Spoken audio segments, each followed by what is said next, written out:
मैं छोटी क्लास में था तब मैं यूट्यूब पर मैं संदीप माहेश्वरी की वीडियोस देखता था। मैं उनसे प्रेरित होता था और धीरे धीरे जो मेरी ये इच्छा है, जो ये कला है, मैं इसको उस पर कार्य करता रहा।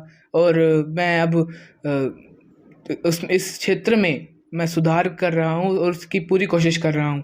और मैं इसका जो क्रेडिट है वो मेरे पिताश्री और साथ ही साथ संदीप माहेश्वरी जी को देना चाहूँगा। युवाओं को, जो हमारे आजकल की जो युवा पीढ़ी है, मैं उनको अलग अलग माध्यम से उनको प्रेरित करता हूँ। जैसे जो नशा मुक्ति अभियान है, मैं उसके लिए उनको प्रेरित करता हूँ कि आप इससे दूर रहें। ये एक कह सकते हैं आप, बर्बादी का एक कारण है। आपकी जो स्थिति है, अगर आप उसमें सुधार करना चाहते हैं तो आपको नशे को त्याग करना ही होगा। अगर आप सफलता पाना चाहते हैं तो आप नशे को त्याग करना ही होगा। और आगे बढ़ने के लिए आपको अपने माँ बाप की सहायता और साथ ही साथ एक गुरु का आशीर्वाद बहुत आवश्यक ज़रूरत पड़ेगी आपको। मैं जितने भी माता और पिता हैं, मैं उनको कहना चाहूँगा, क्योंकि मेरी बात तो शायद युवा समझे ना समझें, लेकिन अपने माता पिता की बात अवश्य समझेंगे। मैं उनसे कहना चाहूँगा कि आप अपने बच्चों को ये ना कहें कि आप फ़ोन ना लें, क्योंकि उसमें वो जो बच्चे हैं वो खुद एक आक्रोश दिखाते हैं कि वे गुस्सा करते हैं। लेकिन मैं उनसे कहूँगा कि आप उसका एक कारण बताएं उनको। आप उनसे ये कहें कि अब अगर आपने अपना सारा होमवर्क पूरा कर लिया है, ट्यूशन का सारा वर्क कर लिया है और कुछ एक्स्ट्रा किताबें पढ़ ली हैं, रीडिंग कर ली है, तो उसके बाद आप 15 मिनट या फिर 20 मिनट एक टाइम लिमिट तक आप उनको फ़ोन दें। तब जाकर मैं समझता हूँ कि उनकी स्थिति में सुधार आएगा। मैंने जो है वो एक हमारे एडीजीपी साहब हैं और एसपी, जो पांचों जिलों के एसपी हैं, उनके द्वारा एक प्रोग्राम का आयोजित किया गया था और मैंने उसमें भी स्पीच दी थी। और साथ ही साथ हमारे गांव में मैंने स्पीच दी हैं। और जीजेयू यूनिवर्सिटी के जो वीसी हैं और एचए यूनिवर्सिटी के जो वीसी हैं, उन्होंने मुझे सम्मानित किया है। मैंने जीजेयू यूनिवर्सिटी में एक स्पीच दी थी, उस पर उन्होंने मुझे सम्मानित किया था। और साथ ही साथ जो मेरा गांव है वो है काबरेल, जो कि आदमपुर क्षेत्र के अंदर पड़ता है। और मैं मेरे गांव के बारे में आपको बताना चाहता हूँ। मेरा जो गांव है वो एक मेरा उस गांव के अंदर घर नहीं है, मेरा काबरेल के अंदर घर नहीं है, बल्कि वो गांव ही मेरा घर है। उस गांव से मेरा लगाव है, मेरा जो भाव उस गांव में है। मैं जब मेरा बचपन है जो उस गांव में व्यतीत हुआ है, वो जो भावनाएं हैं और मेरे जो वरिष्ठ जो हैं, उनका आशीर्वाद है, वो मेरे गांव से जुड़ा हुआ है।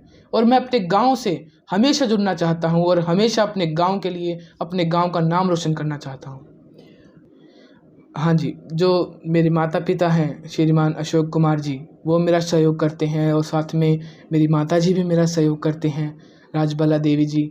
और मेरे दादा दादी जी भी मेरे ऊपर आशीर्वाद बनाए रखे हुए हैं। और जो किसी भी कार्य में अगर मुझे कोई भी परेशानी का सामना करना पड़ता है, तो मेरा जो परिवार है वो मेरे साथ खड़ा है, मेरा गांव मेरे साथ खड़ा है।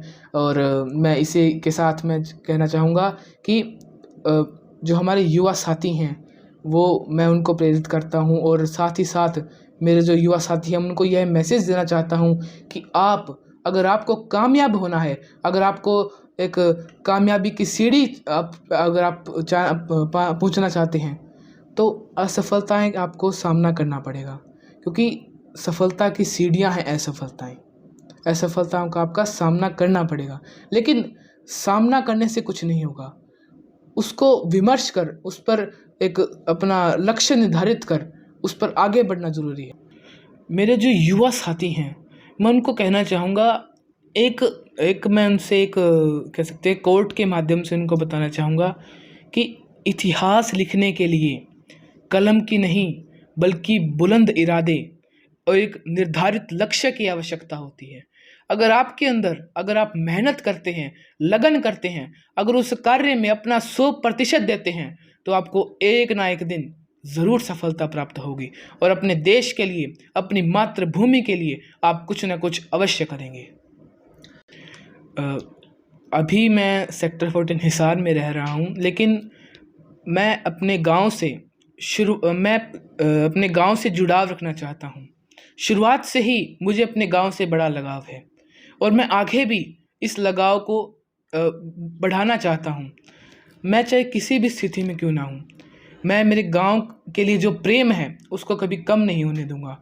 और मेरा जो गांव है, मेरा जो एक कह सकते हैं आप, जब मैं मेरे गांव के बारे में सोचता हूं तो अंदर से एक आवाज़ आती है कि हाँ, तू कर सकता है। क्योंकि मेरे वहाँ बहुत से जो लोग हैं वो मुझे सहायता प्रदान करते हैं, उनका आशीर्वाद है मेरे साथ। तो यह बात सोचकर मेरे अंदर एक आत्मविश्वास आ जाता है। मैं भविष्य में एक यूपीएससी अधिकारी बनना चाहता हूँ और उसके लिए मैं शुरुआत से ही अपनी मेहनत जारी कर रहा हूँ। लेकिन सीधा मैं यूपीएससी में नहीं जाना चाहता। मेरा मैथ और साइंस में इंटरेस्ट है, तो मैं आईआईटी करके और उसके बाद यूपीएससी के बारे में अपने विचार व्यक्त करना चाहता हूँ। और क्योंकि अगर हम सीधा यूपीएससी के जहाँ जाते हैं तो हमारा कोई बैक नहीं हो पाता, यानी हमारे पास कोई बैकअप नहीं होता। तो मैं एक चीज़ के माध्यम से यूपीएससी तक जाना चाहता हूँ।